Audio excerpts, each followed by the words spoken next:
E frumos în natură, nu-i așa? Și este și mai frumos ca această natură să se păstreze și pentru copiii noștri și pentru copiilor noștri.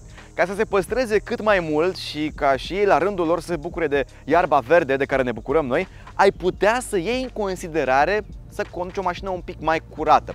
Ok, poate că o mașină electrică înseamnă un efort prea mare, dar o mașină cu sistem de propulsie hibrid, precum este Honda HR-V, ar putea fi răspunsul atât pentru mediul înconjurător, cât și pentru buzunarul tău. Consumul este foarte mic, după cum vom afla în cele ce urmează.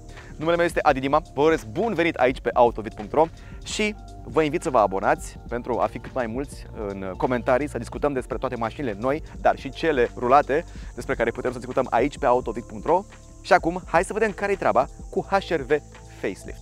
Până să vorbim despre motorizări, vreau să vă arăt o idee foarte simplă ce transformă fiecare Honda într-o mașină extrem de versatilă. Doamnelor și domnilor, Honda Magic Seats. Ce înseamnă asta? Înseamnă că acum există o banchetă. Are și o cotieră simplă, nu e nimic ieșit din comun, doar că putem să rabatăm scaunele. În primul și în primul rând facem asta, vedeți că și șezutul alunecă și avem o platformă perfect dreaptă de încărcare. Deci dacă ai o Honda cu Magic Seats, o poți transforma rapid într-un minivan. Bun, poate că nu vrei asta.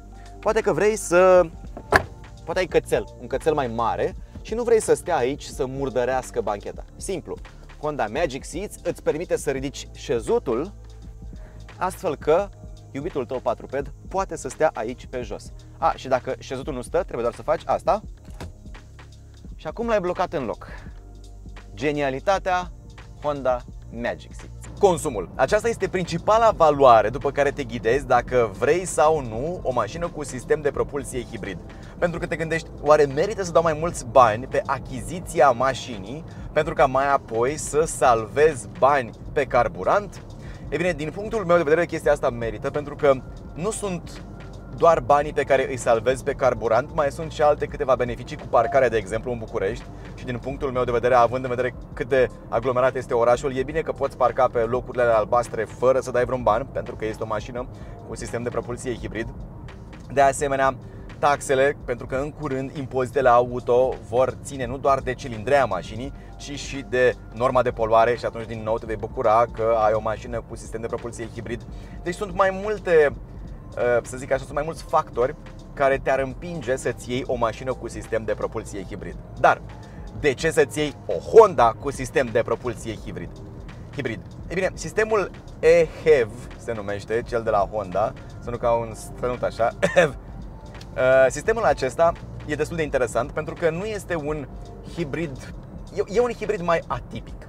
Mașina aceasta are un motor electric de 131 de cai putere și un motor termic 1.5 benzină atmosferic în 4 cilindri care dezvoltă 107 cai putere. Motorul termic este foarte rar folosit pentru a pune puterea la asfalt. Cel mai mult el este folosit ca generator. Și acum hai să vă zic modurile în care poate rula această mașină. Ai un mod electric, un mod pur electric în care mașina merge mai ales la viteză joasă. La viteze de oraș poți să mergi chiar 80% din timp doar în modul electric, astfel că pur și simplu mașina se comportă ca o mașină electrică. Nu auzi nimic, nu auzi motorul termic, este complet oprit. Modul termic. Modul termic este atunci când, motorul termic cuplează putere, adică trimite putere la puntea față, pentru că mașina aceasta este 4x2 și are o cutie ECVT.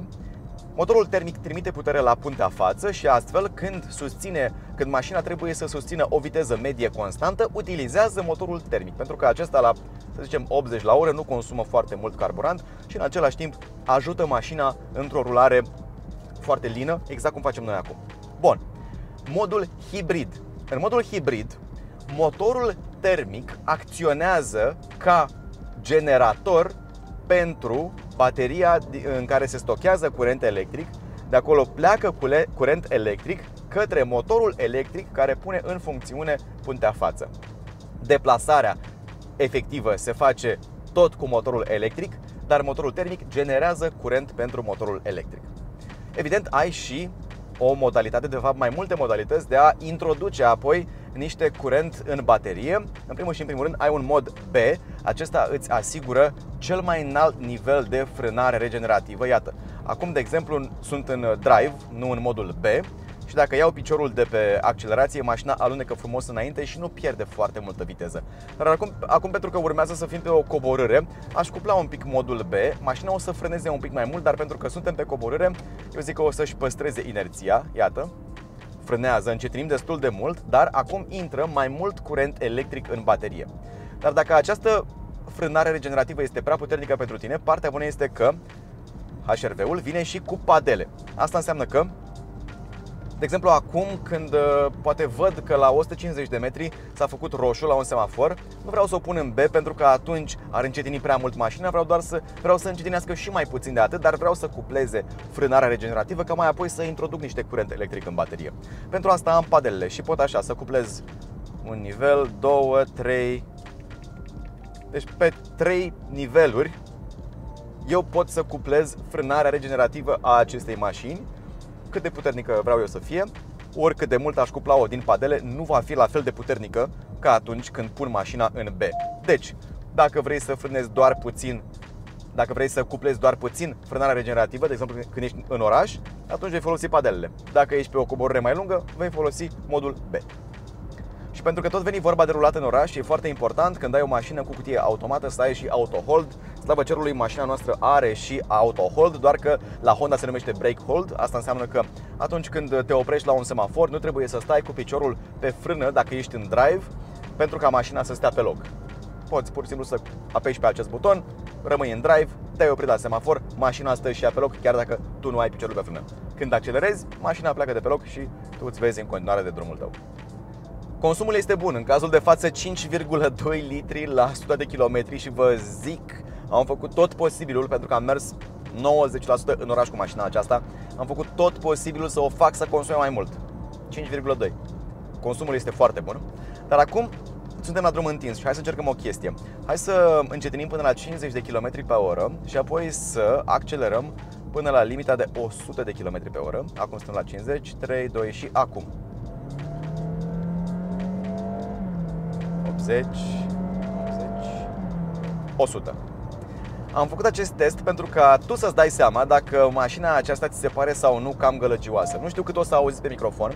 Important este că, într-adevăr, fiind o mașină cu o cutie ECVT, ea ține motorul turat, pentru că astfel, vă spuneam, uneori și motorul transmite direct putere la puntea față, ca în astfel de cazuri, și atunci e nevoie ca și el să se tureze.